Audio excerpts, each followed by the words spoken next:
Okay, I'm bored. Admit it. All right, let's see. Let me stop this music. So I've been looking over some of those questions. I need to kind of copy and paste them and put them in a document so I can read them. I'm real tempted to start answering them today, but I'm not going to do it. I'm going to save them for Monday. So it's like, I want to. So, Lena, I saw your video. Awesome job. Sorry I don't see all that stuff right away when you post them because I very rarely dig around on Discord, and it's kind of one of those things I have to really literally kind of click on everything. Well, thank you, Lena. I have to click on everything individually, you know, and at each of the categories over there at Discord, kind of see what's going on. I mean, I can tell if something's new, it's bolded, and again, I'm not exactly sure where to. Hey, Joseph. Oh no, it's freezing. I think we're going to hit 80 today here in Los Angeles. You want to know why it's so expensive to live here? Because everybody likes the weather.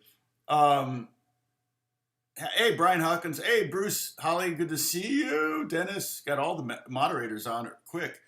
Did that help for me to say live on the Discord? Let you know I'm there. Okay, so we got the guitar builds, but that's everybody's builds. And then I've got, let's see, what else do we have here?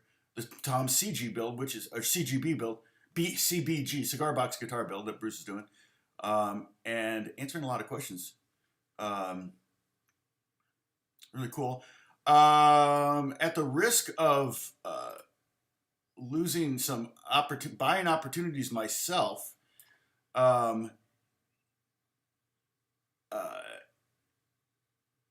this is all, hey, so who else do we have? Oh, Jack Lloyd, good to see you. Aslan, good to see you.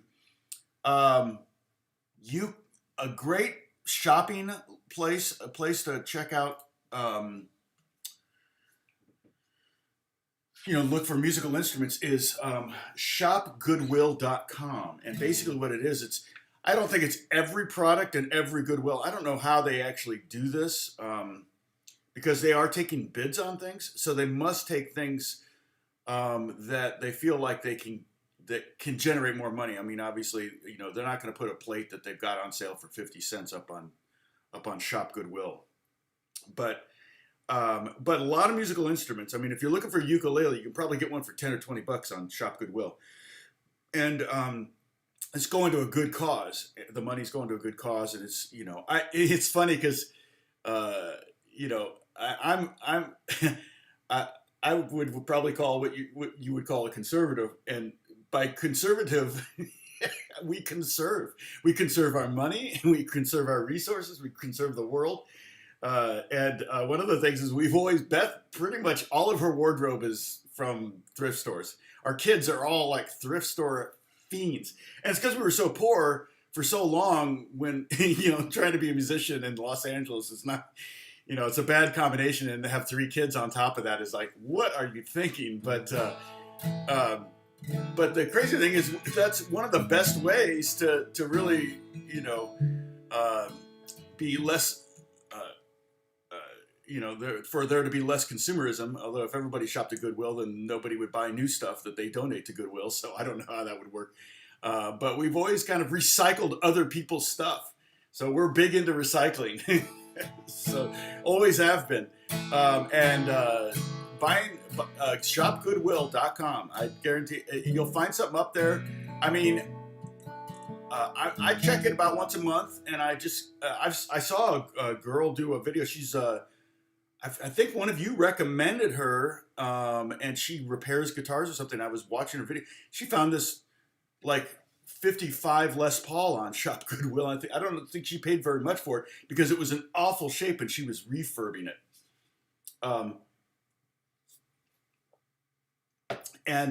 She totally it's really cool to watch the process on it. But I think she paid like $500, or it was insanely low for a 50s Les Paul. Now it was like I think was it a single cutaway, like one of those yellow ones. It wasn't like a 59 Les Paul or anything like that. But hey, Sham, anybody else know about Shop Goodwill? Okay, yeah. It's an auction site. So essentially, it's an eBay. I think it's an actual eBay store. So if you have an eBay account, you're already logged in once you go to make a bid. But people just don't know about it as much. I'm sure the guitar brokers, like the really high end, I mean, the guys that have stores that, vintage, they know about it and they're always, on there. Sometimes you'll see something that gets bid up pretty high. And a lot of times something will get bid up, beyond what I would pay for it.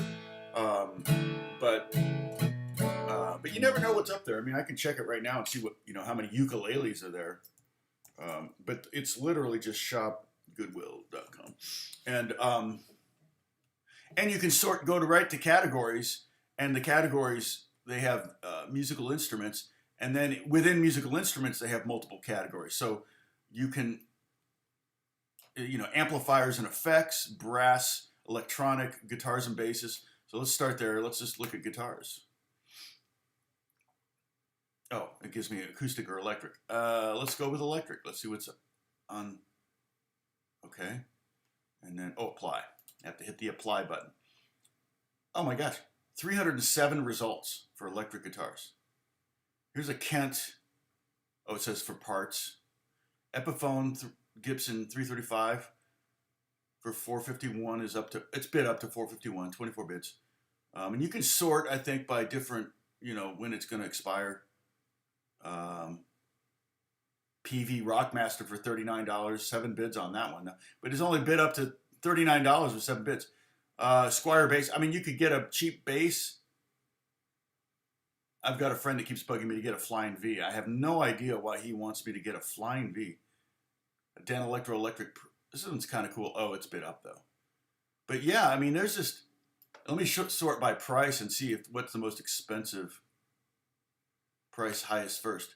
Let's see what's going. Oh, just that Epiphone. So it's not like there's nothing really super valuable there. Oh no, this. Oh, okay. It says electric guitar. That looks like that's an old. Oh, that's interesting. It's a Rickenbacker copy. It's bid up to $1,200. It must be. Is it pre? It's interesting. Boy, that looks like a Rickenbacker. I wonder if this was Rickenbacker called Electro originally? Here, I'll put the. I'm not gonna buy it, so I'm not worried. But copy. Let me copy this and put it here. Hey, it is the 1 year. Is it the 1 year anniversary? I mean, gosh, no, not yet. That's gonna be around the 16th or something like that. Is that right? It is definitely soon. Thank you for pointing that out. We'll have to do a celebration. Oh, thanks, Bruce, for knowing that. Bruce, you weren't there from the get-go, were you? Oh, thank you, Dennis. And I can pin this.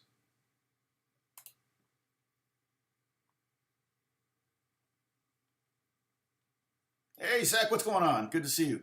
Yeah, so check out that guitar. I wonder if that's an original Ricky. I got to send this to Alex. Not that I want him buying another guitar necessarily. We're all like saving up to pay taxes right now. It's like, dang nabbit. When you're self-employed, it's like, now I pay quarterlies, but you just never know until you start. Oh, in fact, it is March. I got to start doing all that.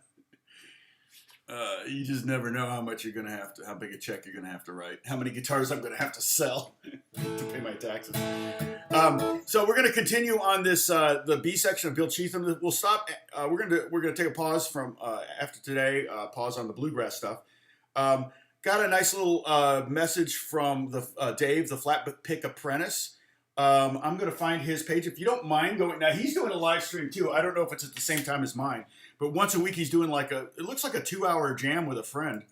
And I don't know if he's talking about bluegrass, but I watched just a few seconds of it.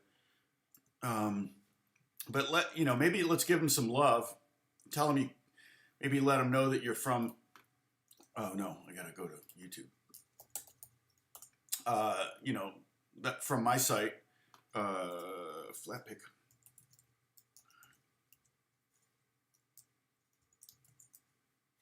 he is. All right.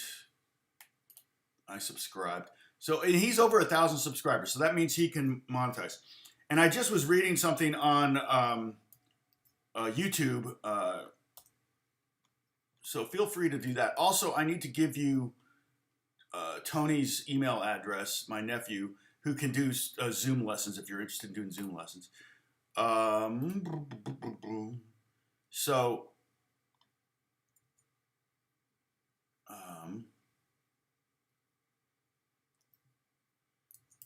let me see. What was I going to do? Sorry. Flat Pick Apprentice. Okay, so when is his jam? So he did February 19th. I don't know where he's located. But anyway, I was reading on YouTube, earn money on YouTube. So it says here, is your channel ready to earn money? I've never monetized on YouTube before. How to qualify? 1,000 subscribers, and I had this wrong. It says 4,000 valid public watch hours over the last 12 months. I'm not sure. I'm going to ask Alex, is that an early?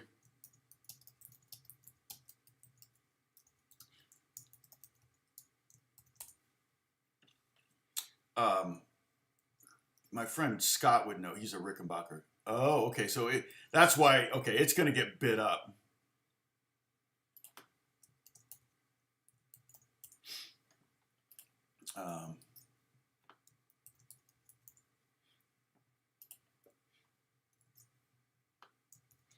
Sorry.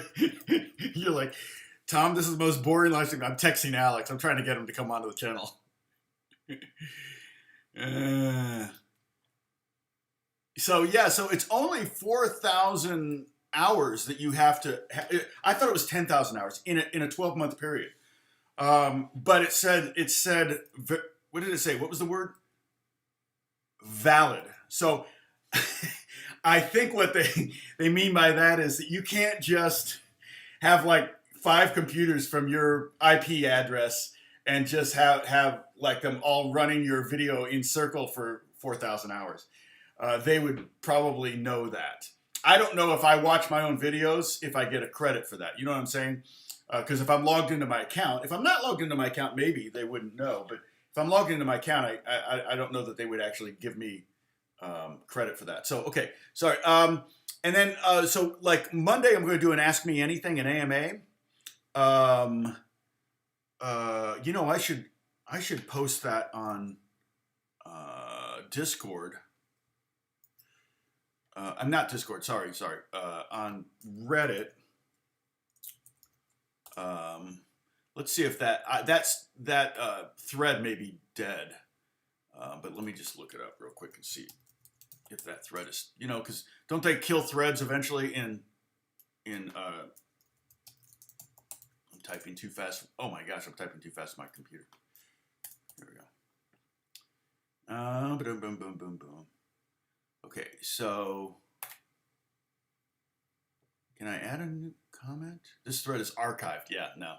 So they archive their thread. Yeah, so I don't think. Well, maybe that's just the archive.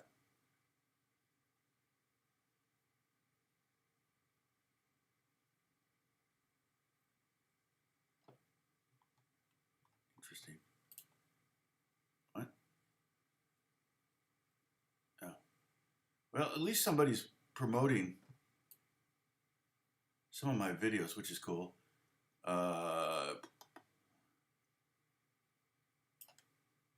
Interesting. Okay. So, yeah, I may have to create a new thread on. All right. Oh, is Alex on now?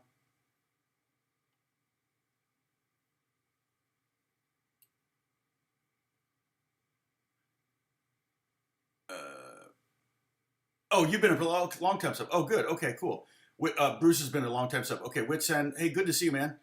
Yeah, and I just saw that question you were asking about if you could use a snippet of. I'm assuming my shout out to you. Is that what that was? You want to put a shout out on social media? Like a shout out for me means anything. Are we frozen? No. Weird. Okay. All right. Sorry. Let's see. Thank you, John. I'm trying to drag Alex into the stream. He didn't reply. Oh.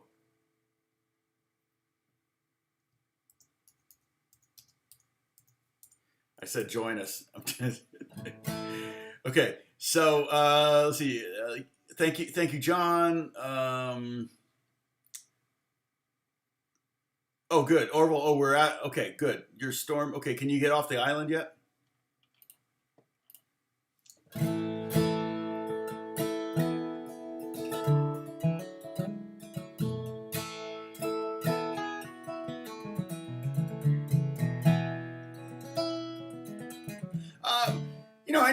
John, anything about music or business, the music business, personal stuff? I guess I don't know. What don't you know about me?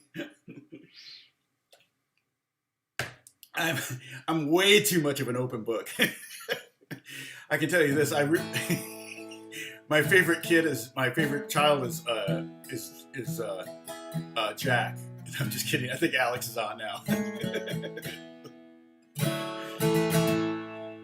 Oh man. So again with this flat picket print. Sorry, with Bill Cheatham.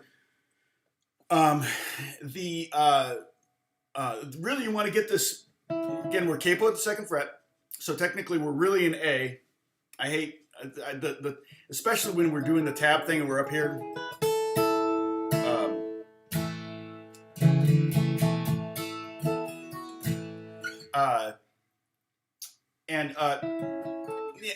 Holly, I don't know if it's too much to ask. Like I said, I was copy and pasting some of those questions. The crazy thing is there's so much formatting in Discord. When I dragged it into a Word doc, it was like, oh my gosh. And so I'm not like a Word doc whiz, but Lena alone had 4 questions, which were all great questions, and I'm hoping to be able to get to them. And I saw some others there. So I'm going to try to copy and paste them so I can have them printed out. And then maybe I can even, what I'll do is maybe in the live stream, I'll type in the questions so that people joining will know what I'm talking about. Because I always hate that when you're doing you're at some kind of event where they're taking questions and you can't hear the question. But the person starts talking and you're like, didn't hear the question. So you don't know what he's talking about because the person isn't on a mic or whatever. Holly, thank you so much. And it just maybe put it in a PDF or something, and then I'll print that up. But you can just upload it to there so everybody can see the questions. I don't care about that. But only if it's I don't want to take away from hubby time. I don't want to take away from family time. I don't even want to take away from you walking in the beautiful nature that you live in. I'm so jealous. And I am going to get up there and see you. I think we should do a gathering up there. That's what I think. Because I've never been to Yosemite, or as I thought it was called for years, Yosemite. But I think that's where we should do a gathering. So on this B section of Bill Cheatham, I want you to be able to grab this G shape, this G triad very quickly. And yes, John, it is a first inversion G triad. And then we have 2 root inversion triads.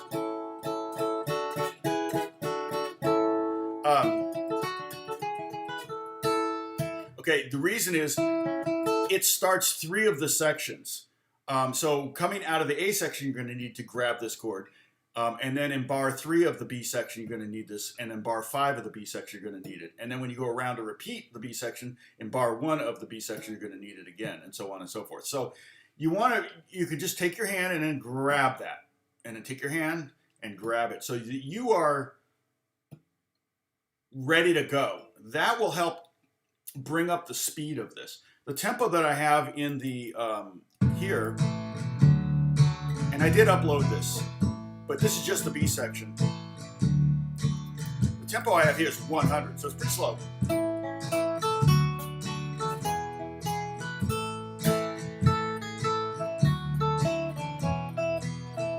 Okay, one other thing too. It should be kind of a no-brainer, but it's not for me. So I'm saying, oh, thank you, AJ. God bless you. it should be a no-brainer, but I'm saying this to myself as much as you. Memorize this, okay? Memorizing, if you're not having to look at a piece of paper, you're gonna get it faster. It's okay. You know what I'm saying. So if you can memorize it.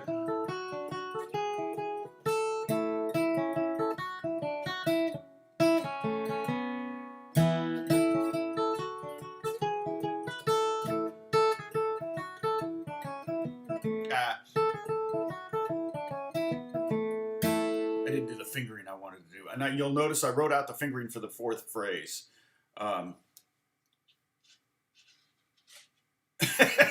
Okay, thanks, AJ. I'll be up all weekend. I won't sleep. I hope at least on nuclear fission, that Wikipedia is reliable.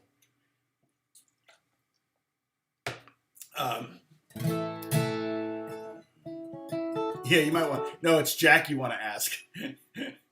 Jack would know the answer to that. He's not a nuclear scientist.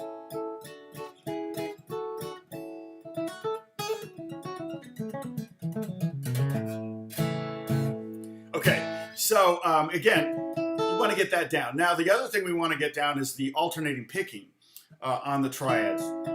We're starting on the middle note of each one of these triads. You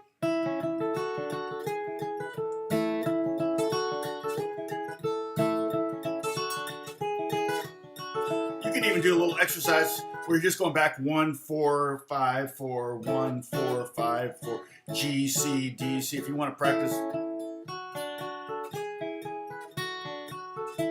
Now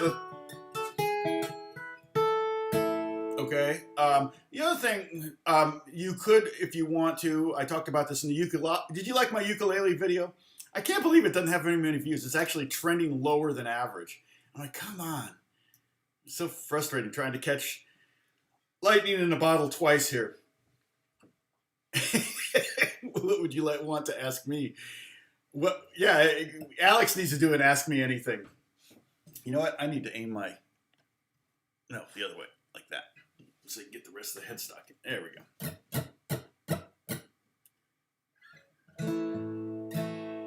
An AMA, do an AC/DC instead of an AMA. Okay, so again, so the G triad is here. Okay, and then the C triad is like this. So I'm going, again, keep in mind, we're treating this as 0, okay? So I know this is the 7th fret, but I'm going to call it the 5th fret. So 5, 5, 3, and that's our C triad. And like I said, you can keep your first finger barred on the top 2 strings. If you want to, that's totally fine. Okay, so we're going to go the G triad, and then the C triad. Then we're going to go up 2 frets to 7, 7, 5. And then we're going to jump down to that G note right there on the top string and then hit the chord. And those are 2 quarter notes. So we're going from a bunch of 8th notes to 2 quarter notes. 3 and 4 and 1 and 2 and 3, 4. Okay. Then we're going to do that shape again. Okay. And then we're going to take our hand. We got the open string. So we're technically we're at 3rd position because our first finger is assigned 3rd fret. And then we're gonna, hey, David Lincoln, good to see you. I'm trying to shout out. I see Alex is it. Alex is like, everybody's gonna want to talk to Alex now. They're just ignoring me. Alex, I can always tell if they're doing what I'm telling them to do if the chat stops, right? So I'm like, okay, so now play this thing, and if the chat's just flying, they're not even. I'm on mute, so that's what's happening. So I love.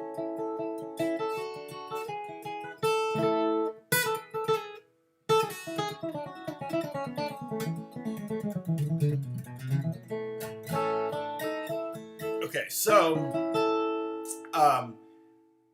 we're doing the G triad again. Remember, we got to grab it multiple times. So,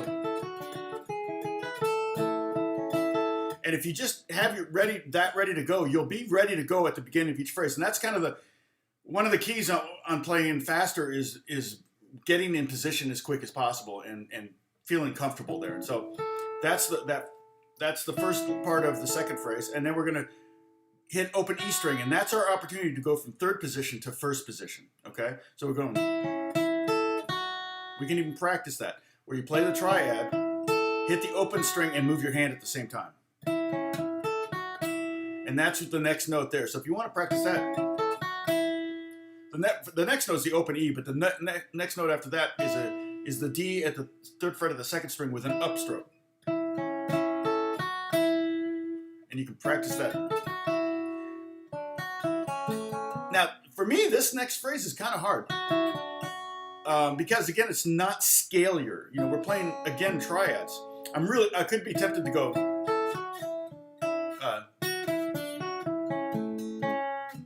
you know, finger it all up here in fifth position, because that gives me another triad. But I think that's easier, and it sounds good to have those open strings. I think it's easier because if we were here and doing this G triad, which is this, that is the same as this, okay? So there's two ways you could play the first four notes of bar 12. Sorry, I got to click on something here just a bit. There we go. I could play it like this, or I could play it like this, okay? I prefer the open way for two reasons. One is it's got the open strings in there, which I always like to have as many, when you're doing like bluegrass and country stuff, folk stuff, I like to have open strings. That's why capoing is such a great thing, because you can have open strings in flat keys and sharp keys, and it's not such a problem. But the other reason is because if I were to finger it this way, the pattern on the triad is different. So I'm going top string, second string, or you know, top string, middle string, lower string, middle string. All the other triads we've been playing in this B section have all been middle string, low string, middle string, high string. So, you know, it's like once you got that pattern under your fingers. In fact, last night was struggling. I'm doing an arrangement for this girl, this actress and artist, vocal artist that I work with named Kelly Jekyll. And I was trying to do this arrangement of this the Bob Dylan song, and it was I kept turning my fingers around because the strings, I was pretty much for 90% of the time strumming like the same four strings, or picking the four strings. But then I wanted to pick like the fifth string, the fourth string, the second string, and I wanted to skip the third string, and then I wanted to go back to the third string, and then I wanted to skip it again. And my left hand was fine. It was my right hand that was just getting turned around. So I had to do what, you know, I always say you need to do. It was, you know, one of it's not quite. It was here, there, and then I think I went to.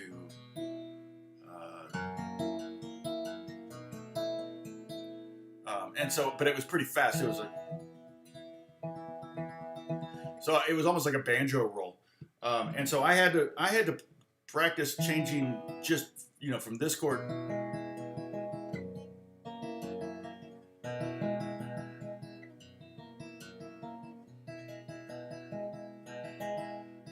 I had to kind of practice going back and forth between those two shapes. So anyway, okay.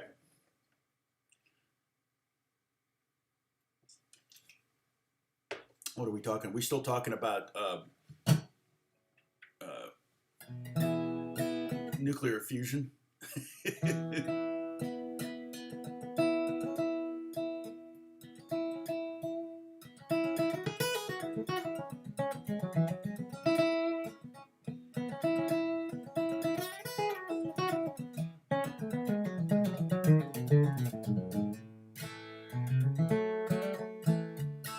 Oh yeah, lurking is totally permitted. I don't care. You don't need to chat.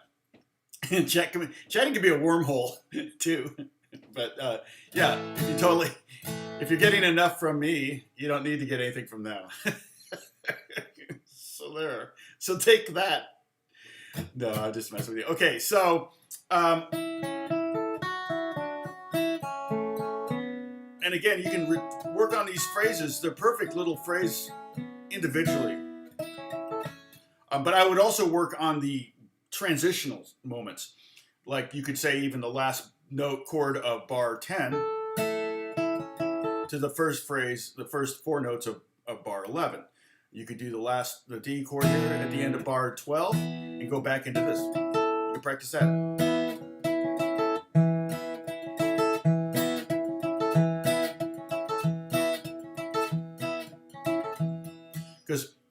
Because you're only going to play the song as fast as you can get those transitions between the phrases.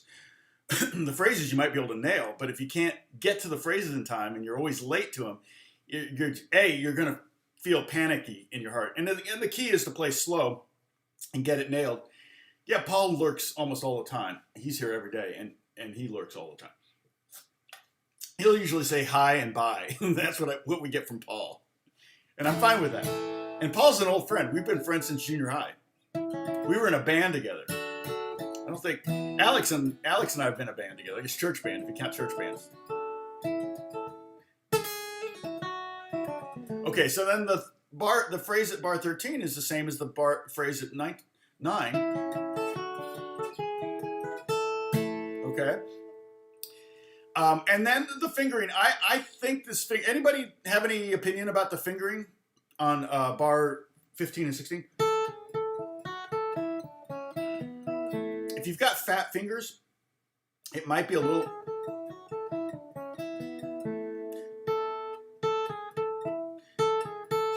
Now, there is... Oh, thank you, David. There is a technique called rolling where you roll your finger like this. But it requires you not to use on the lower string. If you're starting from the lower string and going to on a higher string going to a lower string, you have to prepare. You have to know you're going to be doing this because you can't use the tip of you can't roll to the fingernail. So you can't roll from a tip. So you've got to go flat, use this part of your finger here, okay? And then roll to the tip like that. So like the E string is here, and then you roll to hit the B string with the tip. And so if you want to stick with a pure first position playing, then those threes would all be your third finger, right?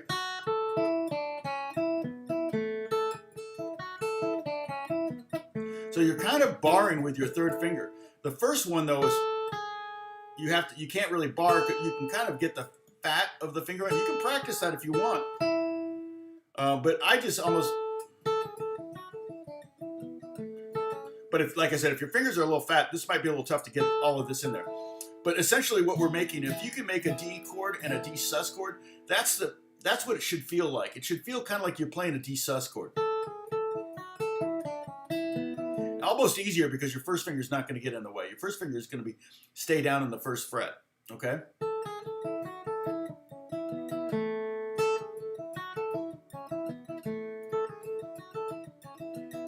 And you know, there are variations. Like, what was I doing on the I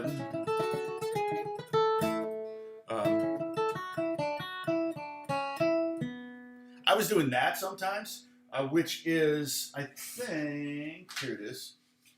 Let's see, do I have two copies of this? There we go. Which is the same, pretty much the same as the A section melody. I'm sure that a lot of people do that either by accident or intentionally, okay? So you can change up some of these. So, are we having problems with...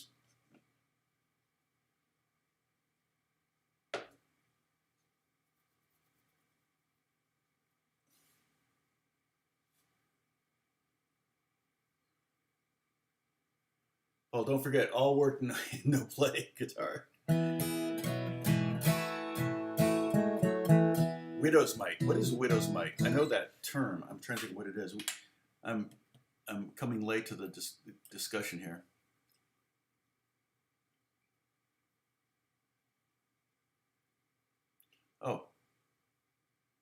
Oh, and Sam, when is your nuclear fission or fission? Sam, when is your surgery? I just want to keep you in my prayers for that. I want you to be so happy afterwards that you're so glad that you did it. But it's going to be probably some pretty tough rehab.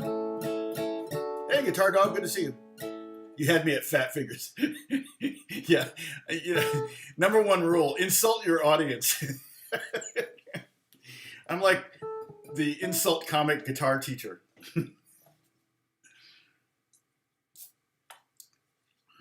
Yeah, I made the mistake of sitting in the front row at a comedy club one time. I will never do that again.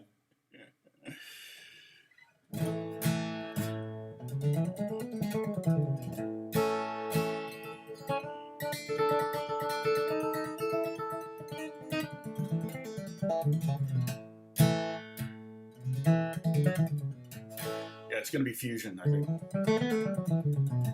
Oh, good. Thanks, Alex.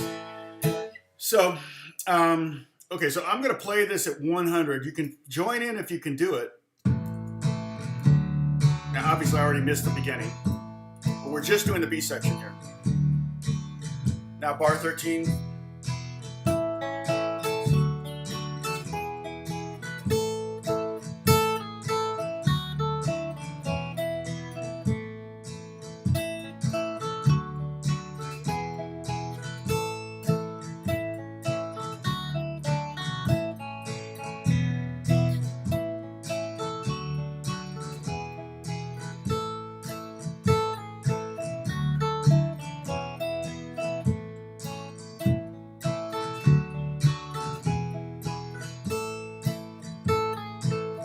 Oh, I went to the wrong section. 15. Okay, now I just did something there that you could do feasibly. Stop that. You could start that phrase, that last phrase, with the third finger, and then replace the third finger with the pinky. That would be another option, because you're coming from this, then you just get into third position. But you can practice this, right? We did that on Wednesday. You can just practice playing this chord and then go into the pinky on that note. And you'll only be able to play the song as fast as you can do that transition. But if you want, you could go or third finger and then sub in when you know that you got that third finger going down on the second string. Yeah. Exactly. Okay, Sam, you said 2 weeks from today. You're going to be 100% fine, Sam. Question: is it outpatient? I've had several friends get hip replacements. So, in fact, we've got one of our best friends. She got one replaced, I believe, right, Alex? Was it one or both? I think just one. The clown joke. No, I can't because I set this to family friendly. I'll tell you what. I'll do the clown joke next time we do a Zoom meet, okay? So you have to remind me. Holly's going to have to remind me to do the clown joke or the nun joke, either one of those. One's really long and one's really short.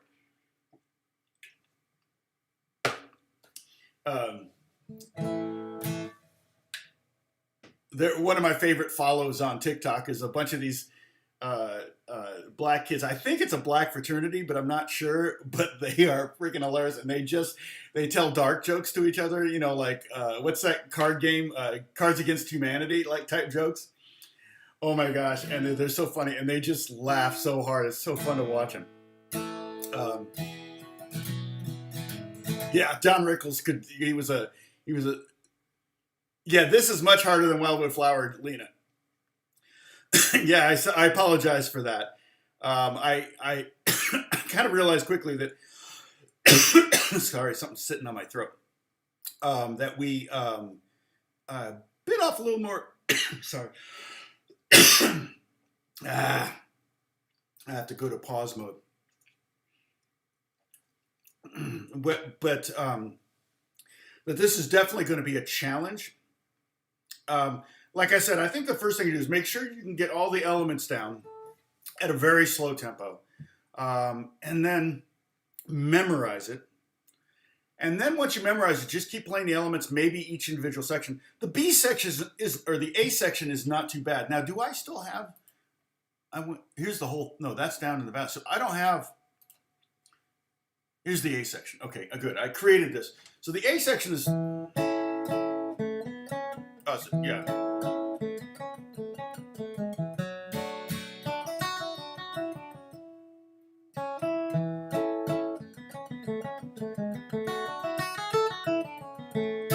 Now I think the Flat Pick Apprentice, the slowest tempo he has, and he has, say 180, and he goes to 240, I think, and he has every 5 beats per minute increments of 180, 185, 190, 195. So basically, he's got like 10 tempos. The slowest is 180, and the fastest is 240. So I would say that, you know, that's pretty insane, because this is 100. And so the practice track. Now you can take the practice track up to, on YouTube, you can take it up to 200.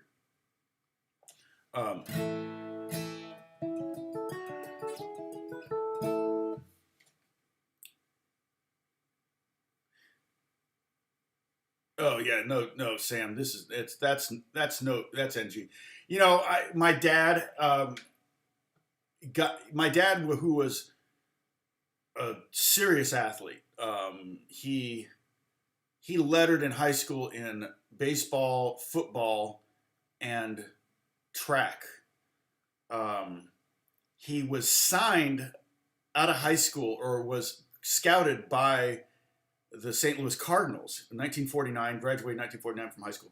He was scouted by the St. Louis Cardinals, but he decided, at the time, baseball didn't really pay anything, so he said, no, I got to go to college. So he went to Michigan State. As a kid, when I was a kid, he played handball and tennis all the time. He was Indiana State handball champion many, many times, amateur champion for handball. Handball doesn't even really exist anymore. Racquetball took over the handball courts. So he never played squash. He took me to play handball once, and I didn't like it because it was dangerous. I could get hit in the eye, and it hurt my hands, and it was like, yeah. And I think he really wanted me to play, but he taught me how to play tennis, and so that I play, or I have. I haven't played in a long time. Alex, you hearing that? We got to play. I got to get your racket restrung though. I'm looking for a place. I've called a couple places, nobody does it. So.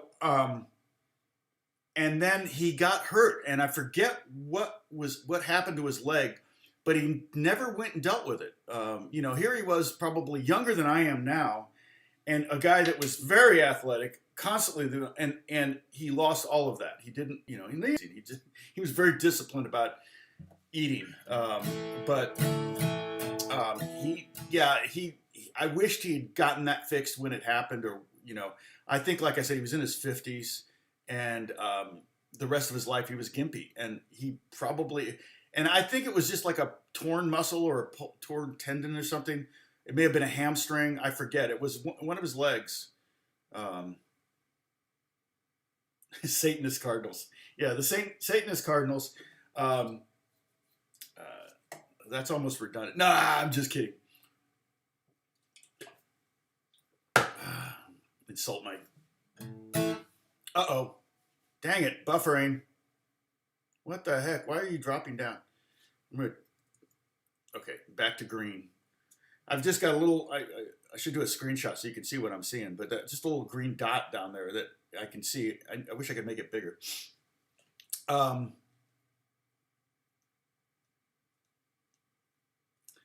You're playing a chill horror game. Okay, which game are you playing, Zach? Some of those, man, freak me out. What was the one, Alec? What was that? Didn't they make a game out of the Slender Man? Oh, man. That was like, so, because you got a flashlight and you really can't see very well and you're trying to get around. Oh, man, I couldn't play that game. Literally, you would have found me on the floor dead of a heart attack. So, but yeah, Sam, I'm sure you're going to be really happy. But now, I asked you a question and I'm sure you answered it. Let me scroll back because... what tuning should I tune the racket to? Probably Dad Bad, so you can beat me. Let's see. DM the clown joke when he tells it on Zoom. Uh-oh. I'm being told it's buffering. Are we buffering? Are we okay?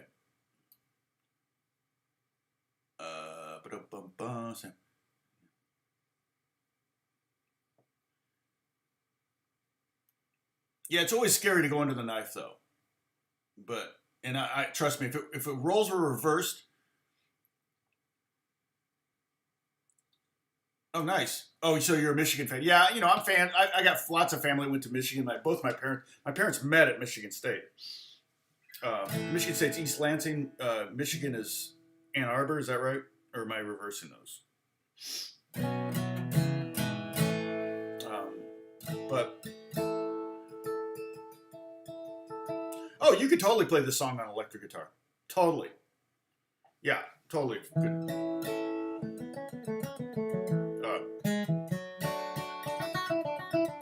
And remember, the A section, the big takeaway from the A section of Bill Cheatham is because when we did Wildwood Flower, we were in first position in G, and then when we did the second song, which was Down in the Valley, we were in the second position, playing in the key of G. We never went down to the first position, which is interesting. And then Bill Cheatham does both. So we start out in second position.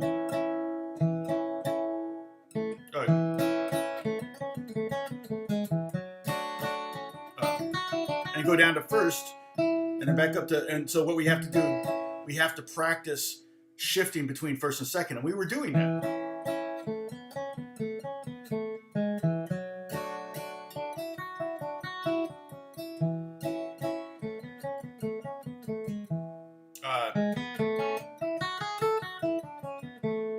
Now, Lena, one thing I could do is I could write a new B section for Bill Cheatham as an option. I would try to probably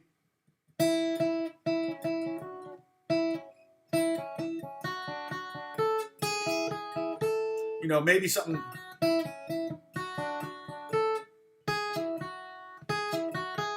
like that,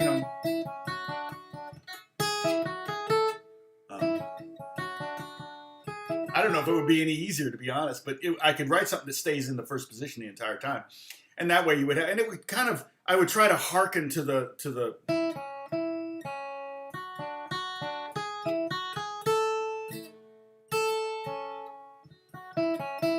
and then you could even do or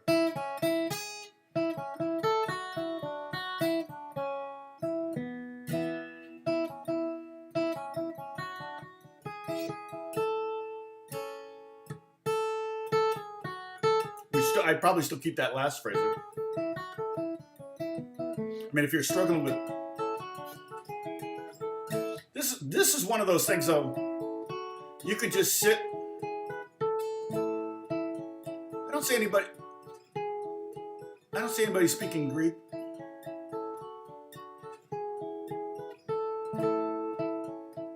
Oh, yeah, we definitely have Greek speakers. You can just turn this into a little exercise, Lena. Yeah, exactly, Lena. And you just turn it into exercises. You can sit down and practice in front of the guitar. But I thought you did a great job on Wildwood Flower, and you actually played it at a pretty decent tempo. Do you remember what tempo you played Wildwood Flower on? If y'all haven't seen Lena's, if you're on Snapchat, I'm not Snapchat. Snapchat. Where did that come from? I don't even have Snapchat. I think I got Snapchat when it first came out, and then it was kind of like TikTok, right? Isn't it like I don't remember what Snapchat is. Anyway, but on YouTube, you posted on YouTube. I could, but on Discord, you posted it on the Discord site. You could totally.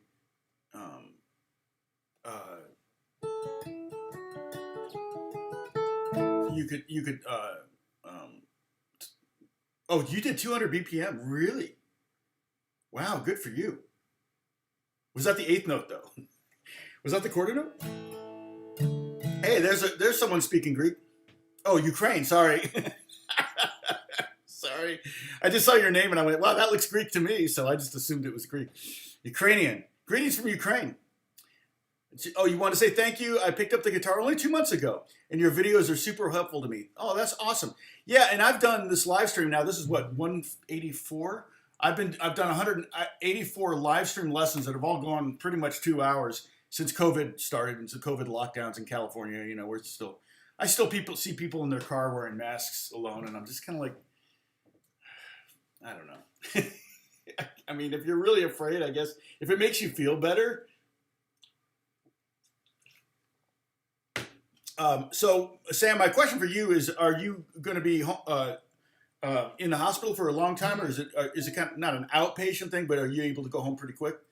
Because I'm really worried about losing the viewers. I don't want you to, or will you be able to watch from the hospital? Just kidding. You probably will, though, won't you? Because you'll be bored sitting in a hospital.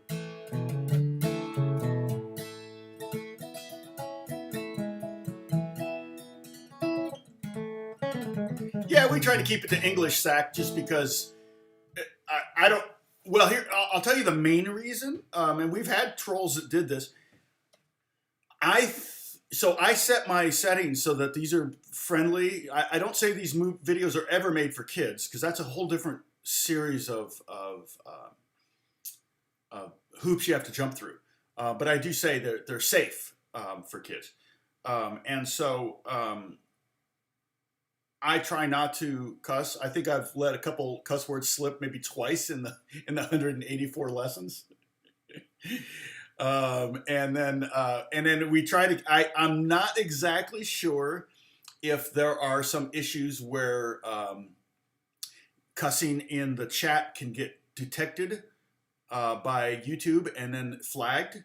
And so we just try to keep it clean. There's no reason. I mean, there's all sorts of alternatives.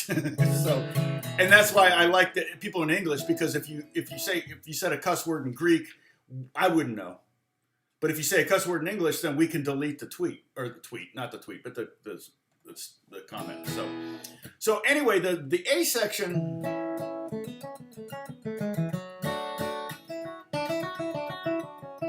You know, it's funny. I don't have, and I'm doing now that I've been practicing the B section. I keep going to this for that first chord, and it should be second and third finger. And I don't have this memorized.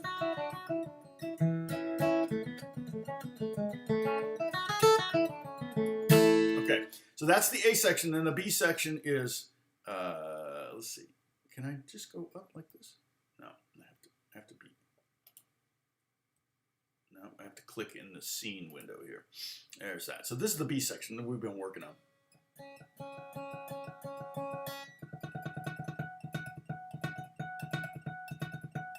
Yeah, I was very impressed.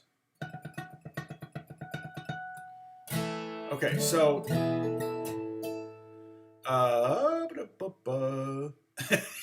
horrible. Okay, and we have to, now that's Japanese.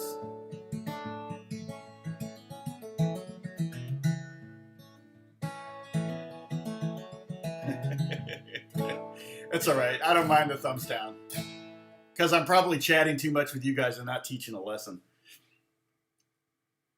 It was Pepper. It was Pepper. She did it.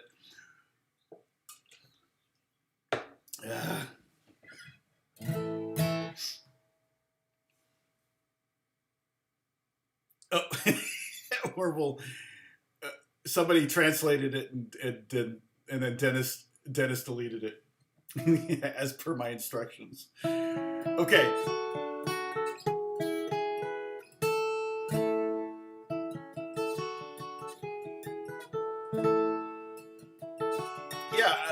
Yeah, I wouldn't know how to pronounce your name, Ukrainian guy or gal. I don't know. But I actually, a friend of mine has a Ukrainian wife. She's super duper smart. Oh my gosh.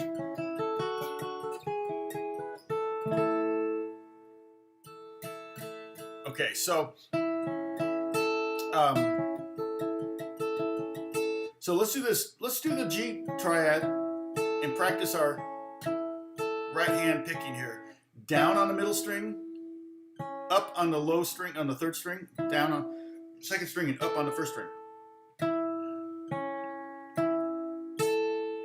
I'm going to try practicing by, to make this harder for me, I'm going to try not to have my hand glued to the bridge like I tend to do.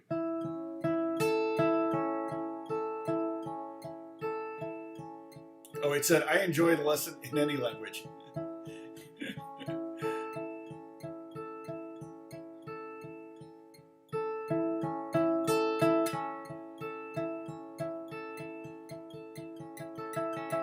Now, if we were to do economy picking on that, how would we do it? See, I don't know. John in Louisville, you're the one that really. And Sam, are you also into economy picking?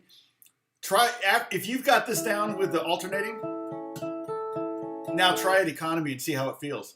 And you may go, oh wait a minute, you're right. It does feel better. Alternating picking feels awkward at first with triads. And triads are really common in bluegrass because, like I said, I've always said triads are freaking like playing pentatonic scales on the mandolin. So triads are, in fact, pentatonic scales are harder on mandolin than they are on guitar. So when writing melodies on a specific instrument, you're going to gravitate towards things that are easier and more idiomatic, as we say in the film industry, in the movie scoring industry. I will often be asked by composers, well, what's the most idiomatic thing we can do for this instrument or that instrument? Sounds like the Lucky Charms song. I loved Lucky Charms cereal, but boy, I can't eat it now. It's just too sweet. Okay, little marshmallows. Let's see. Let me see if I can find out anything about... Because there was a...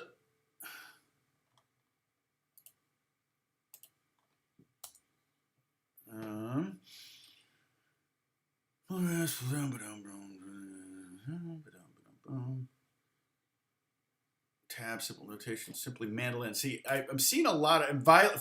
So it's okay. So keep in mind, fiddle and mandolin are the same tuning. Okay, so this is I can almost guarantee it was a fiddle tune. So and so many bluegrass songs are fiddle tunes.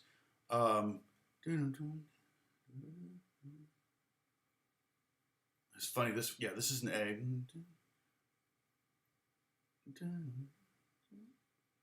Boy, it's this one. This arrangement is totally different. Well, oh yeah, I'm looking at the music. It's very different than. And then is this old time fiddle tune? Oh, it says another popular old time fiddle tune. Okay, sorry. You all probably already knew that, and you're yelling at me right now. Hey, Armando, good to see you. Notice I think I said that right? I bet a lot of American friends say Armando. My friend Fernando used to hate it when people would say his name Fernando, but everybody called him Fernando. And he goes, and I would say Fernando. And I mean, I only said Fernando because he told me to. We were friends. He was like, I hate Fernando. Say Fernando. I said, okay. So from then on. And Alex has played on a Fernando record, but I have not. Fernando Ortega. I never got to play on a Fernando Ortega record.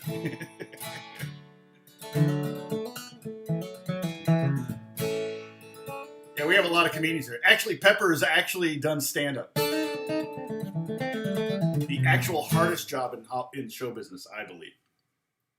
That's the hardest job in show business. Unbelievably difficult to be successful at. Okay, so I'm trying to get some semblance of a lesson here. Again, I think memorizing this, particularly the B section, but I need to memorize the A section. I think I've got the B section down.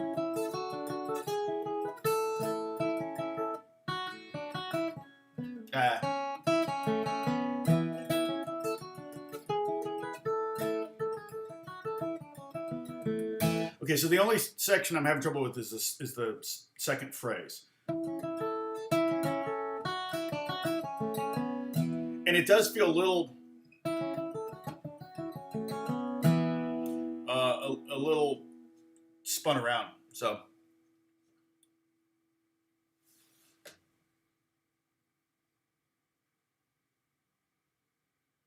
well, yeah, especially without thinking, John, if you're historically have done economy picking, and again, the difference between economy picking and pure alternating picking or alternating picking, economy picking is the idea is you're almost more like sweep picking, which, it's like you're always picking in the direction of the next string. Okay, an example of if we just take this first triad, the way you would do that economy wise is you're plucking the second string, but what's the next string? The next string is the third string, so you're going to pluck up on the second string, so you're heading to the third string, so that you're already going in the right direction. So economically, it makes sense that you're already headed in the right direction. Well, when you hit the B string, are you going to a lower string or are you going to a higher string? You're going to a higher string, so you're going to pick down. So it would be up, down, and then when you pluck the D note again, which is the B string, the second string, where are you headed? Well, you're headed to the first string, so you're going to pluck down. So it's going to be up, down, down, up, down, down, up.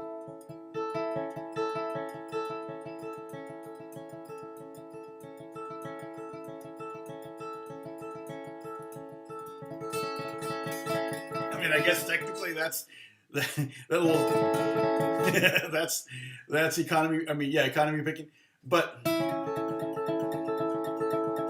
sonically, I can hear a difference between economy picking and alternating picking. If I did a blind test, I might be able to tell, right?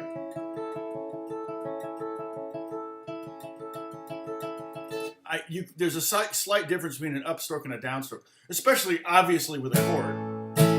With a chord, you can hear, if you're strumming 6 strings, you hear the strings going up or you hear the strings going down. So you can definitely hear the difference between an upstroke and a downstroke on a chord. But I think you can.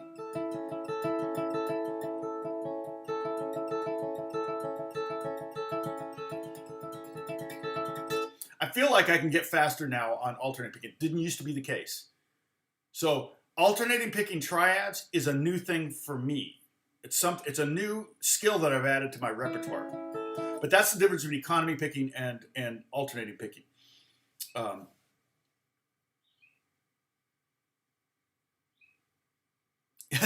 So Armando thought I was going to say Armando. I wouldn't do that. Now, I have to admit, this all started back, gosh, in the 80s or so. I mean, I grew up in Indiana, in Indiana, I mean, my high school was 90% white and 10% black. And, but there were people with Latino names like Guerrero, we would just say Guerrero or Martinez or something like that. I didn't even associate them with, they were just like anybody else. So, but then like in the 80s, I come to California and then I remember it was Minerva Perez and she would say her name on TV.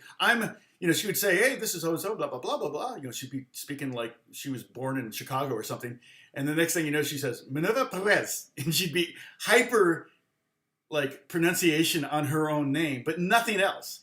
And I just went, I get that, because that's like how, but if I did that to you all, I would say, no, it's Thomas Strahle.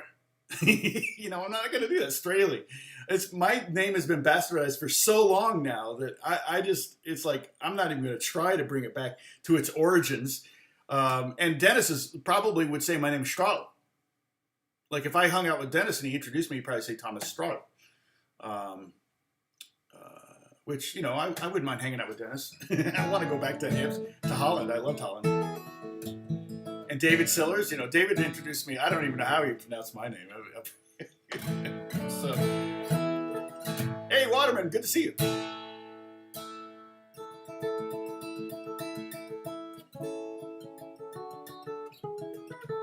Oh, no, Pepper, you're in the South. That's totally fine. I love the South. It's fun. What's interesting is how slow things are there.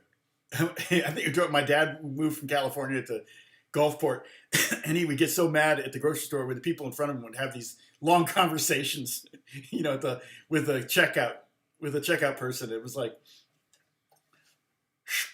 Strahle, Yeah, exactly. Strahle. so, so yeah, so there's a difference between alternating picking and economy picking, and there are definitely times where I use economy picking. I give you, I've done this example before, John. I didn't even know I was doing it. But when I was working on three-pers as a kid, I kind of came up with the three-pers on my own. I was like, oh, you can play 3 notes per string and play, this is an A scale. Well, ascending, I would use pure alternating. But descending, I could go faster descending than ascending. And I was like, why can I go faster ascending than descending? And I realized after I analyzed, it was because I was using economy picking. So what was happening when I was doing descending was I was going up, down, up, down, up, down, up, down, up, down, up.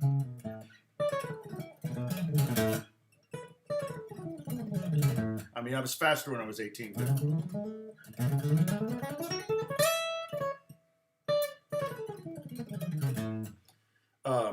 So it's interesting that now I haven't really applied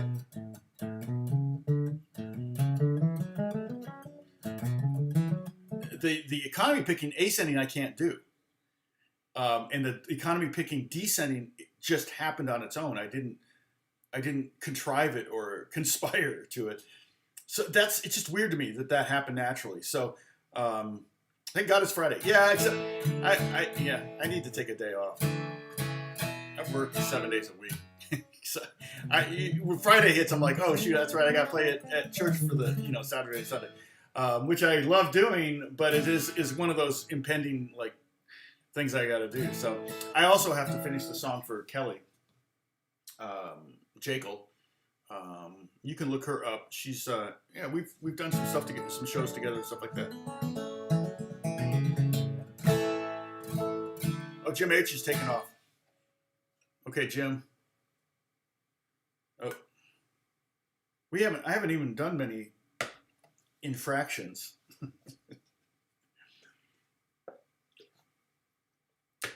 So yeah, again, the key, I think one of the keys to playing this B section though is to kind of be able to grab that G chord quick. Okay, so Lena, if you can just do that, that'll help you get set for each phrase.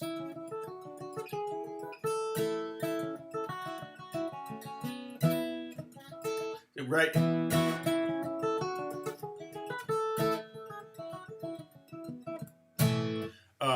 So and then memorize. Memorize it and start slow. Don't try to go too fast. You can take my. I don't have the whole. Well, I have the whole song right here. So, but you can take that.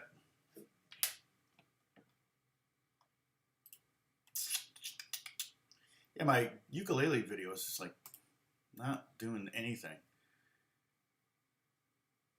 Introduction to ukulele. I probably should have called it Introduction to the Ukulele. Then it would have taken off. So here's the Bill Cheatham thing. Hey, good. I got an ad. Look. That look is a look that can only happen by a royal. Okay.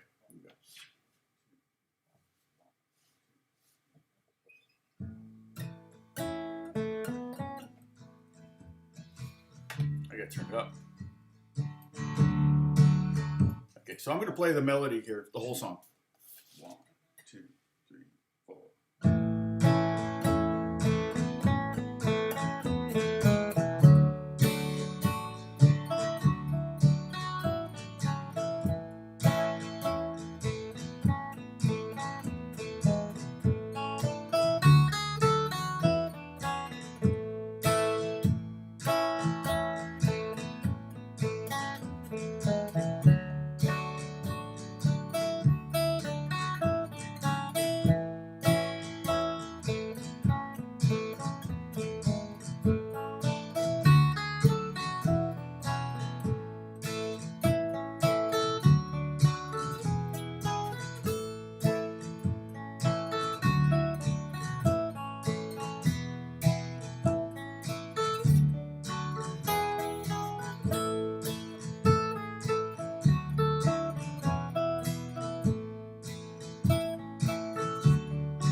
So,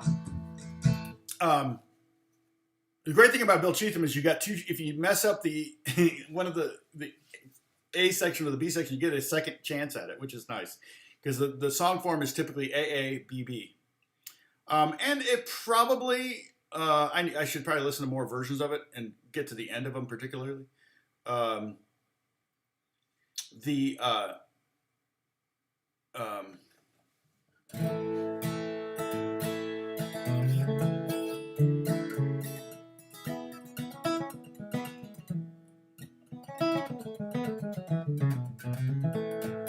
no, Sack has been around for a while. At least he was here last Tuesday.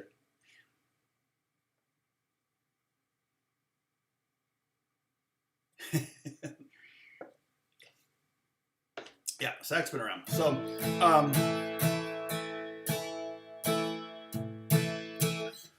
So yeah, that's kind of the nice thing about this song is that you do get two chances at it. Now, I probably the way it ends after you get to the end of the B section, and then it probably goes back to.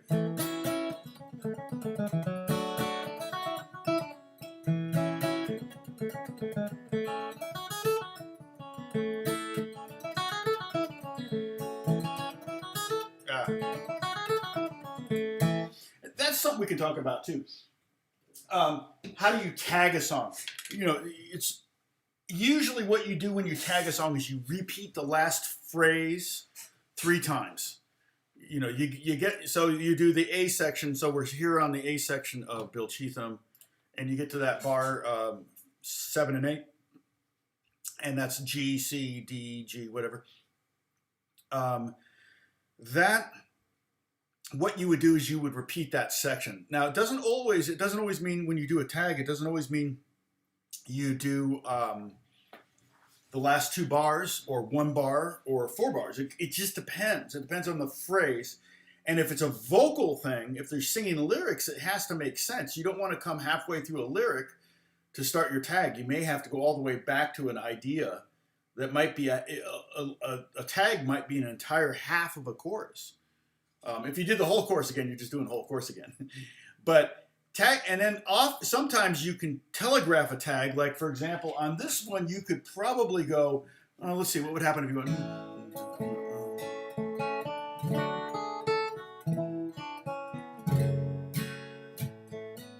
If you went and said on that after the D, you went to E minor, that tells people you're getting ready to tag.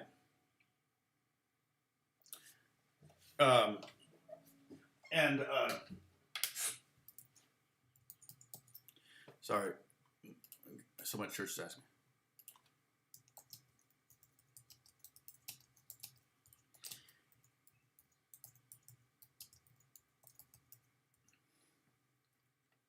Oops. I told him I need power. We're doing an acoustic weekend at church. And he said, "You don't need power this weekend, do you?" And I said, "Yeah, I need power for my espresso machine." Just being a butt. But so, yeah, if I were to play this, let me see if I can, I'll just finger it. Maybe it's...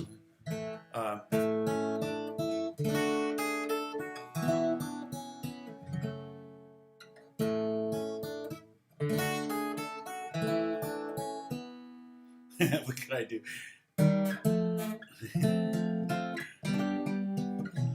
That would be very un-bluegrassy, but the E minor wouldn't necessarily be a non-bluegrass thing. You could also technically maybe stay on the E minor for the repeat. So like so G. So I'm doing bar 7 and 8.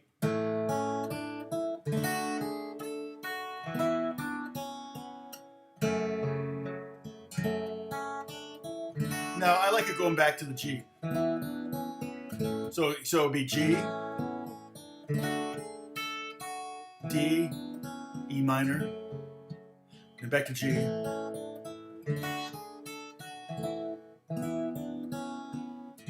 So if you tag that 3 times, the first time you might just stick with G. Watch.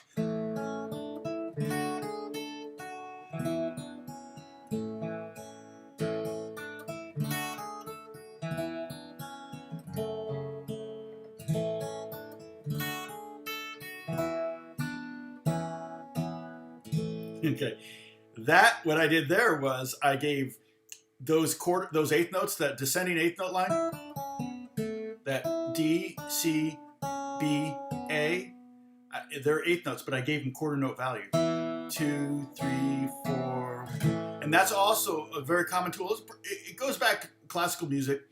Classical composers would do that to kind of build tension. You were expecting it to go, but it's going. They would delay that final chord. I don't know if they were getting paid by the note or getting paid by how long the song was, but oftentimes orchestra pieces would do that. The tag is not a common, a current or a recent phenomenon. Almost everything's possible. I don't think I could jump to the moon with enough practice, Zach. I've tried. Believe me, I've tried. And I used to get closer when I was a kid, but Armando, you live in Torrance. Okay.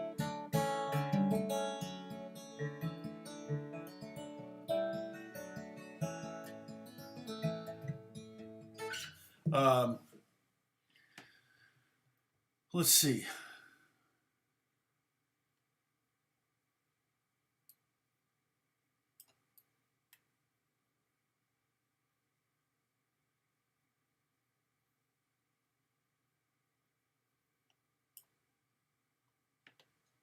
Yeah, Torrance is that Orange County or is that LA County? I think that's LA County. It's near RPV because I know I go by Torrance when I go down to RPV. Tag a song is to basically repeat the last 2 bars of a song 1 or 2 times. Also, you could think of them as false endings. A false ending, would be like when you substitute an chord, like we're going. You're expecting this, but instead you get. And so you wouldn't end there. So you could end this. That's where you would end this song, right? And now on the track that I did, it ends at the end of the B section, and I ended on the bar after. So I should have ended technically on the G. I could edit it so that it does end on beat 3 of the 8th bar of the B section. I don't want to get too convoluted here, but a tag is when you add. It's a very, very common musical device, and but oftentimes you will set up a tag by playing the wrong chord. And I don't mean wrong in the sense that it doesn't work, but wrong in the sense that it's not what people are expecting to hear. Okay, so for example,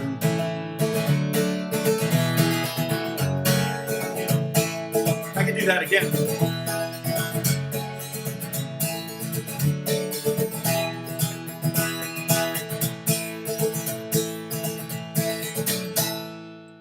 That would be a tag. Otherwise, you just end the song when it ends.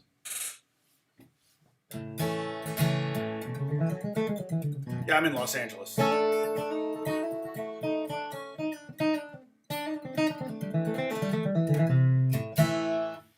Musical vision is highly important when learning too. Yeah, I think having an idea of what you want to learn, having liking music. I loved when I was teaching junior high and high school kids because they would always bring me music that they were listening to, which was not necessarily stuff that I was hip to, especially when my kids were little. They were keeping me current, which was great. I mean, I'm pretty sure I discovered Nirvana all on my own and that, but like the Killers was an example of a band that I hadn't heard of until a student brought them to me. Blink-182, bands like that. Radiohead I'd heard of on my own. But a lot of the pop rock stuff, a lot of rock stuff. And then, of course, 50% of the junior high and high school kids wanted to learn Zeppelin and Beatles songs and things like Jimi Hendrix. So that was also encouraging because you had all these young kids that really wanted to know about the history of rock guitar. I love teaching private lessons. I don't do it anymore, though. So, okay, Armando, we'll have fun. Okay. Oh, I will be in churches tomorrow, so I try not to feel. I would have to really sleep in.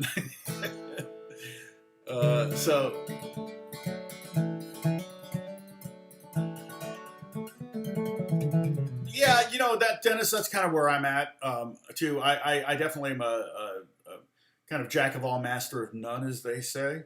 But that's just that's the requirement for a lot of my work.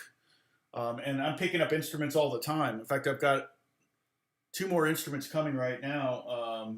I've got that baglava. Sorry. Hey, Guitar Dog, good to see you. Yeah, hashtagging the song. No, just tagging the song. False endings. That's another term for it. I mean, the corniest one is to go like if I were to do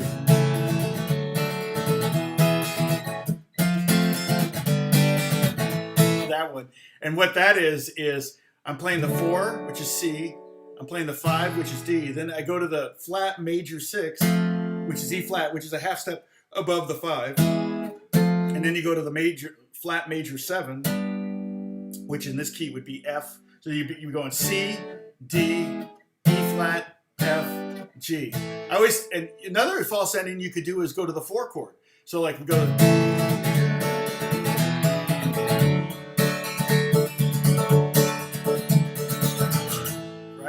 create that amen cadence. Amen, amen, amen.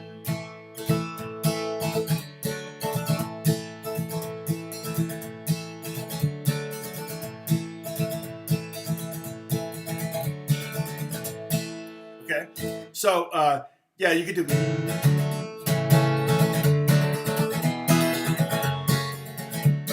Oh, sorry, shoot.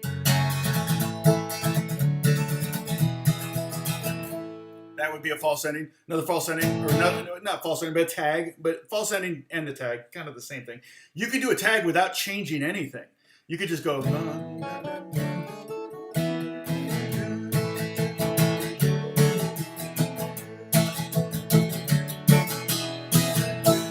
That's fine too. You don't have to change any chords to do it.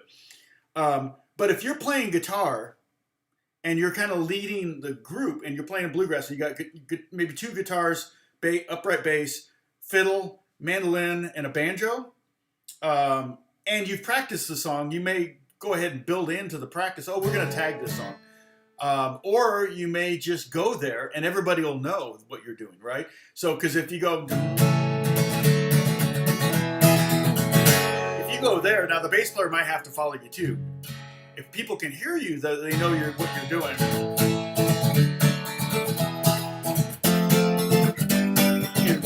That's a cheesy tag. And then the 4 tag would be another one too. E minor is what I'm technically F sharp minor, but yeah, E minor, I'm using the minor 6 as a sub for the root, the 1 chord. And it's similar enough that any melody you play over G is going to work over E minor.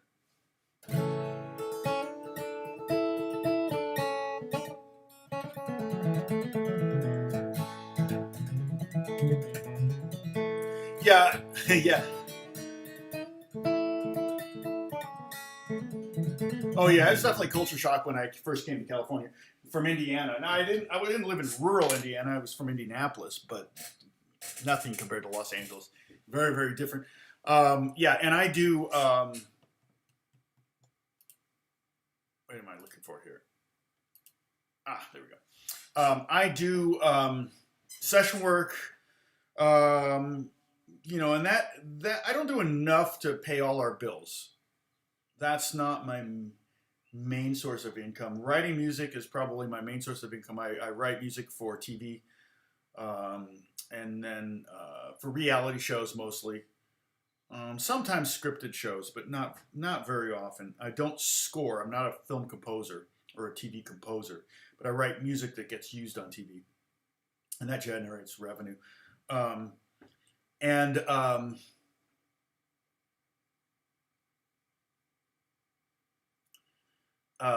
then I also write with pop artists.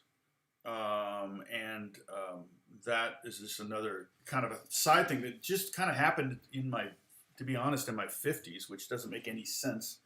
But it's really fun. That's mostly icing on the cake. Sometimes there's some nice checks, but for the most part, it's unpredictable.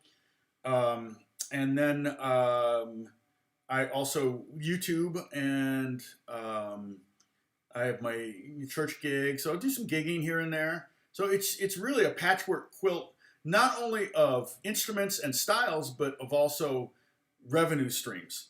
And so, and the funny thing is I can, um, uh, I could play. I guess technically I could play bebop mandolin if I had to. I could play, um, if I wanted to, I could do punk rock ruan. If I wanted to play, punk rock ruan, I guess if somebody called me. I want to do like heavy metal ruan.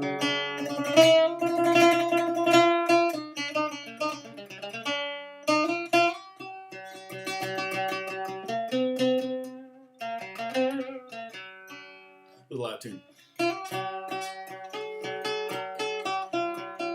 I could probably play some Metallica songs on this.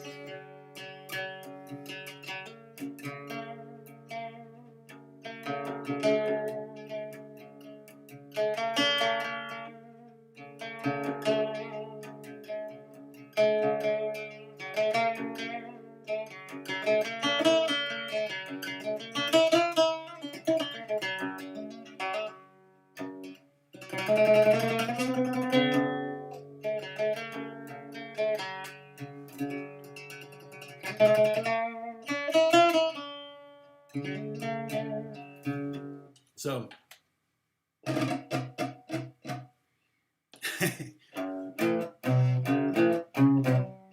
he could totally play Smoke on the Water and Run. In fact, it was designed to play Smoke on the Water. That's my most recent acquisition, and I've been asked several times in the last 2 years if I had any Chinese instruments. So I'm starting with that one. I may pick up a couple more. I got my first Greek instrument this year, and I'm getting a second one soon. I always butcher the names of them. Yeah, relative to the capo, yes, Sam. I wasn't capo. Yeah.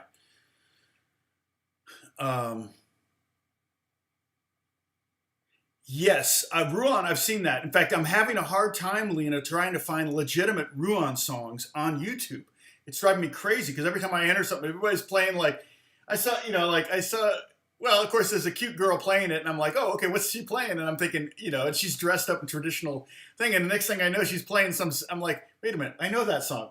Oh, that's Sting. Oh, that's Fields of Gold. Well, no, I don't want to hear Fields of Gold on the Ruan. I want to hear traditional Ruan music. So I found some things, but even then, I'm amazed at how much it's kind of I think because partly, but it's a tuning. I think it naturally gravitates towards Western harmony because it's tuned GD. So it's just a power chord on the bottom and a power chord on top. So it's like super kind of easy to kind of get going on it right away. But I'm trying to find some legitimate kind of because if I get asked to play Ruan on something, they're going to want it for a movie score, probably more likely a game score. I am going to be working on the new Star Wars game, and so that's kind of why I'm picking up a lot of instruments because I need a lot of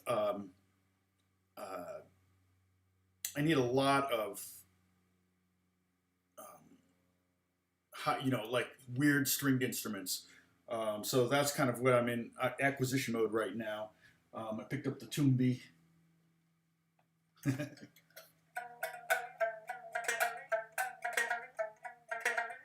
From India, which is really needs to be almost impossible to play in tune. So,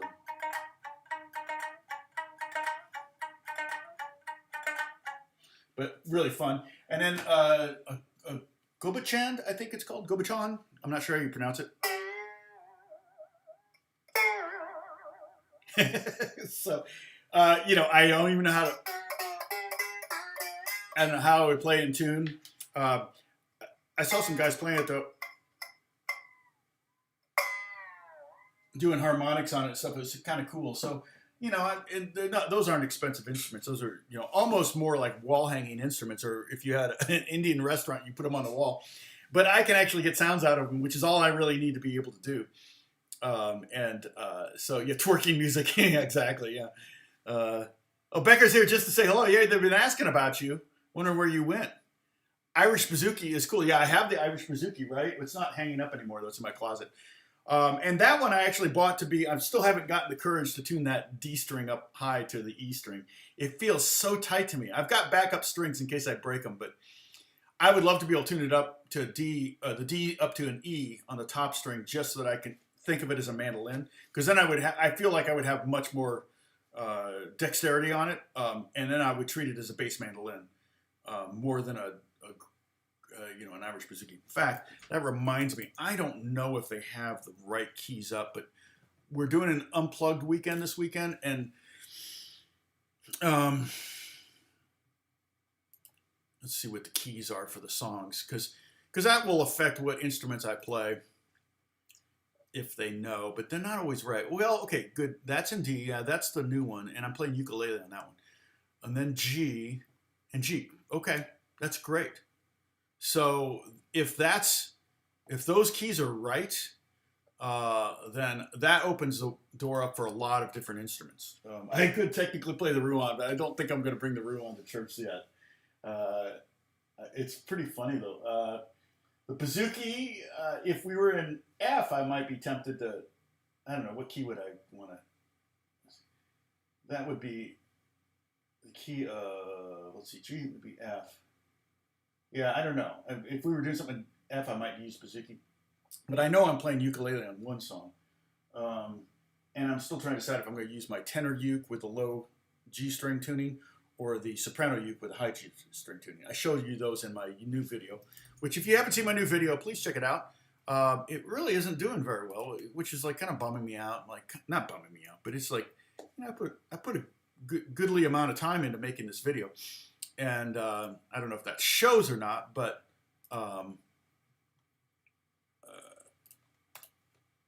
there's the new video I did. It posted yesterday. I did it on Wednesday after our live stream. Yeah, and I got 48 likes on it, but 263 views. Comments probably have more comments. Just have to approve them. So I set my comments for approval just to keep out the, I see your comment there, AJ, Anthony. My dad went to NAMM. He doesn't talk about it. That's funny.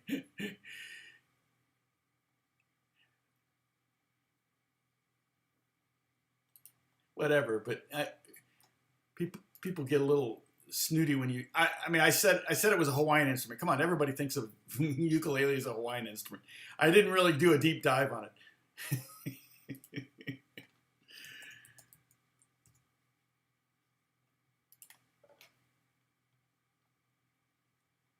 Let's see.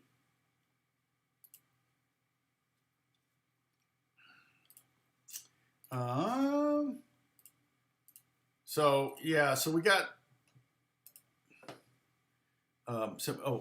Yeah, you saw the uke video. Thank you so much. Yeah, Zorba. No, but I love the sound of the Bouzouki. I really, really like.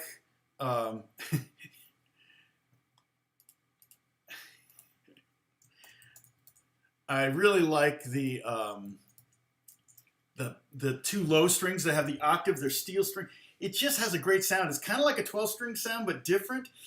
And so I really like that. And I'm hoping I can use that a lot. In fact, I did a session on it already, and I really played the melody on those bottom strings. I had to play them way up high because I wanted to get that octave sound. So that was really, really cool. Let's see. If you have more than 20 views, you're beating me. Yeah, well, I've got more than 20 views. Let's see. Yeah, we miss everyone, Bruce says, yeah. Well, the numbers are starting to fall off because everybody's kind of sensing it's Friday and I'm getting tired and I got work to do. Why has the uke become popular? I'll tell you why. Because it's so easy to play. Little kids can play it. And almost everybody has one. You know, you can get them so cheap. You can get a decent new uke for $40 at Guitar Center or wherever. So Also, oh, this is different news. I did um, fill out the paperwork to become a Sweetwater affiliate. So what that means is that I will, if they approve it, and there's no reason to think they won't. But if they approve it, then a couple things. One, I will be able to create what's called a Sweetwater store, and so on my YouTube videos, instead of having a million Amazon links, I'll get rid of almost all of them and replace them with one link that will take you to a store that has all the items that I'm recommending with pictures and links, and it looks great. I've seen a couple different YouTubers do this, and I'd much rather have the business go to someplace like Sweetwater than to Amazon. So, I mean, I don't really care, but I do know I have relationships with people at Sweetwater. It's an Indiana company. It's in Fort Wayne, Indiana. And the second thing is that I may end up going there at some point. I'm in Indiana every now and then. I'll probably find myself there once this year. And so I'll take a trip up there, and I may do some videos up there. And one of the things I told Dave Brow, who's my associate, my salesperson I deal with at Sweetwater, I told him, I said, I get so many asks about what's a good beginner or introductory acoustic guitar, and I just don't know. So I want to do a video where maybe I grab a really nice Martin, or really nice, maybe a couple nice guitars like a Martin and a Taylor. Well, thank you, Paul. And then what I'll do is I'll go there and play those, and then go back and forth between those and a bunch of cheap guitars. And I'll try to keep everything under $500. And maybe I can do a really cool video where I review, and I may even just post it as is so you can see my reaction. So I'm like, I don't know. They may not want me to do that. They may not want me to go, that one's okay. If it's a guitar I don't like, I probably won't say anything about it. I just won't recommend it. But if it's a guitar I go, you know what? This thing sounds really, really good for the price. And it plays great, that kind of thing. I think, so I may do that at some point too. And then, and I don't know if they'll send me stuff. That's not the kind of thing, they're not a manufacturer, so that's not the kind of thing they would do. But I know my friend RJ goes there every now and then and shoots some videos there. So I might go there and get some footage, some videos shot of me at Sweetwater that I can post and things like that. But I really like the people over there. They're really good to deal with. And I've had really good results from stuff that I've bought. I know that somebody, it was a Bonnie and Jim, got the wrong guitar. Remember that? From Sweetwater. And that was during COVID, right? Because that all happened at the beginning of that was last year.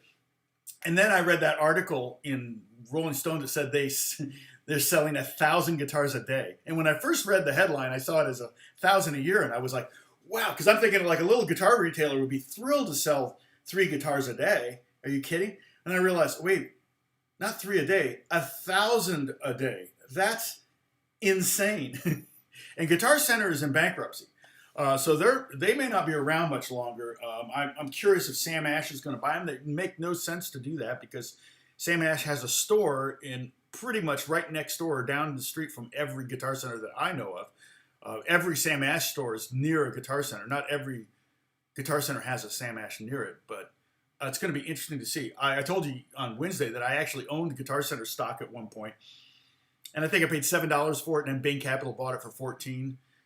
So I made a little money on it, but I only had like 200 shares or something. So it wasn't like, oh, dang, I should have bought 1,000 shares or 10,000 shares. But you don't know when you buy something. Oh,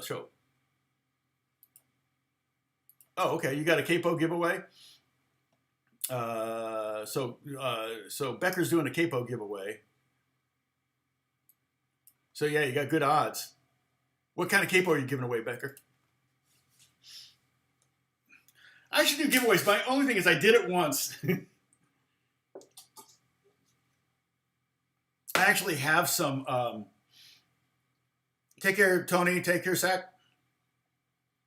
Where's Tony? Oh, Tony's okay.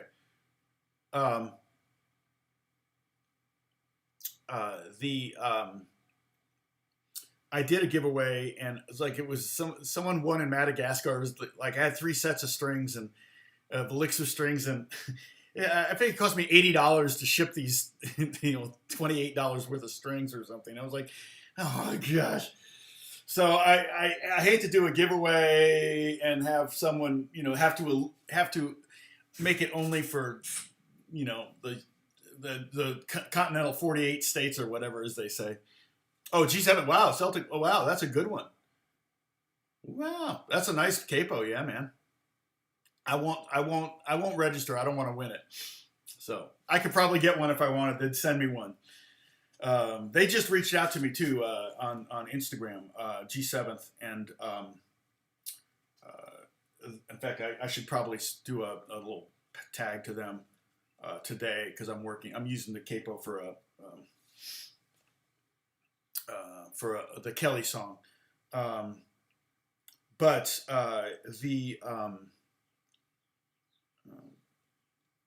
they reached out to me about maybe checking out some thumb picks made by this company in Canada. So I'm going to do that.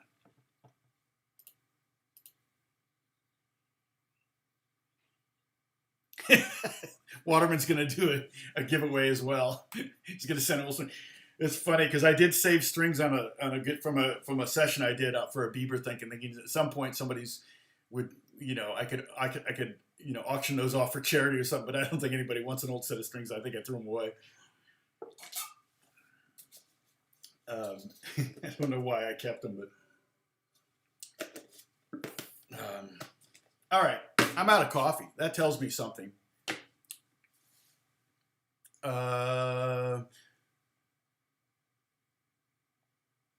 Yeah, no, it's true. And there is a website that will host your giveaway for you, and will do all of those machinations if you want to limit it to the United States and things like that.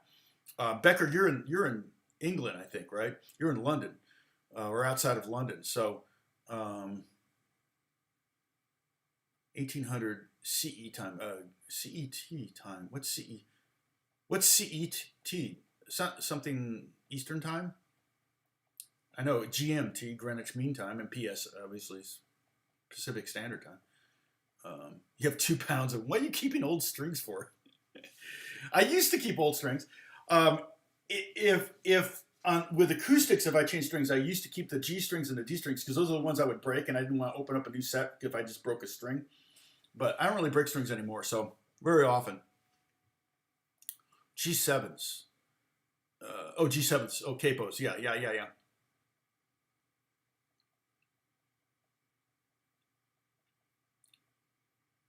Central European time. Okay.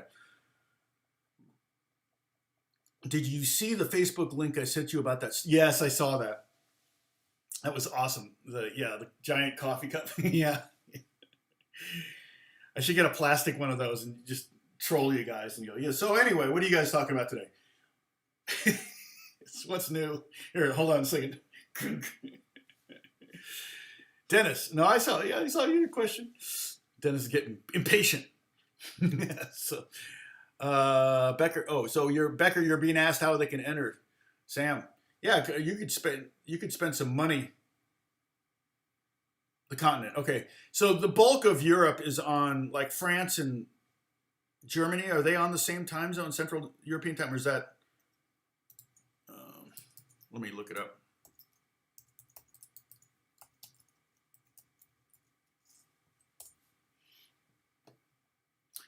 So it's 7:47 there, p.m. Let's see. I don't need to. I just want to see the map. Oh, here we go. Wikipedia will have it. Okay.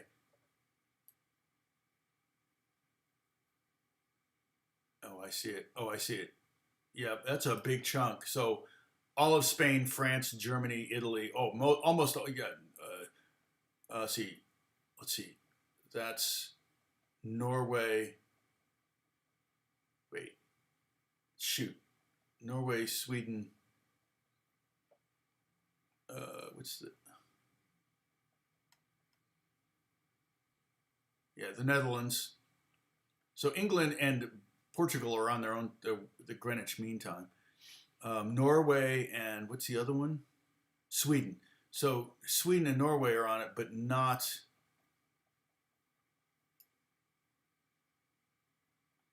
So the Eastern, this one, who's that that's in there? Eastern time, Eastern European time zone. Oh, weird. There's Eastern European time is one. So what's the other? Why am I just not seeing it? Huh. Oh, Finland. That's Finland up there. So there is literally one country that's just not even one. What is that? That's weird. You got Central Kaliningrad time. Kaliningrad. So you cross a line. You cross from. Sorry, I'm just fascinated by this. So if you go from, say, what is this?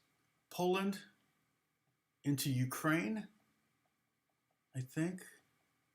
You actually add 2 hours. That's crazy. There's only one country that's on the Kaliningrad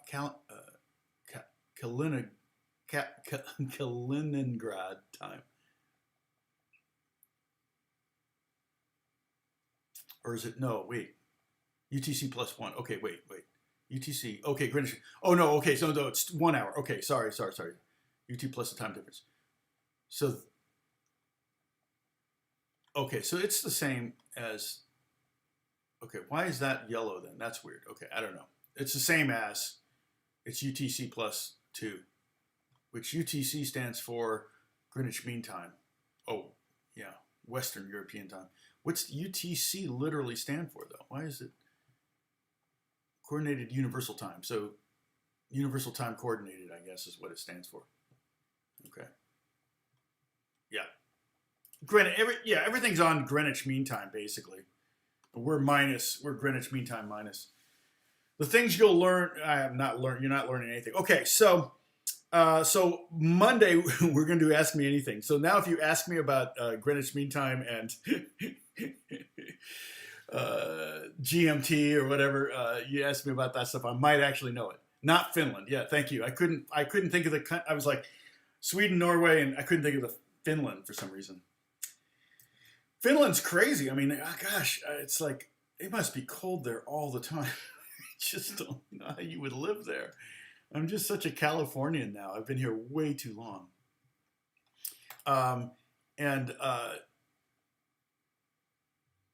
So we'll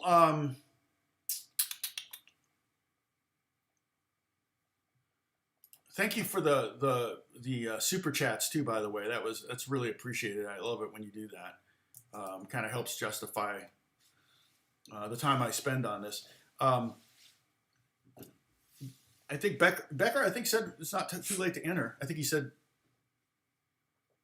you're giving one away. That's funny, Becker. Yeah, I've done that before too. I've actually got a pedal that it was given to give away, and I haven't done it. I need to. Oh shoot, we're buffering. Denmark, Sweden, yeah.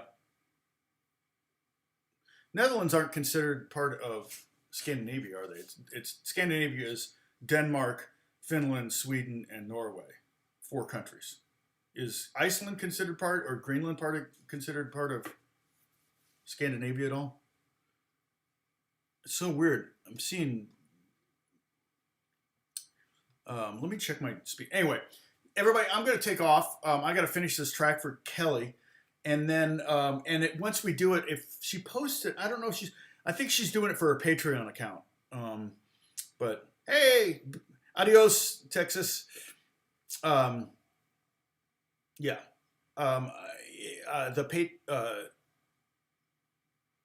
Oh, you're from. Hey, Karsten, good to see you. Shout out. You got a shout out.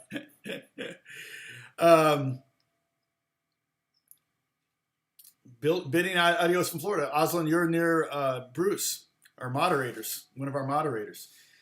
Okay, so continue with the questions. Thank you so much, Holly. If you're going to put together that list of questions that I can print up so that I can try to answer as many as I can on Monday.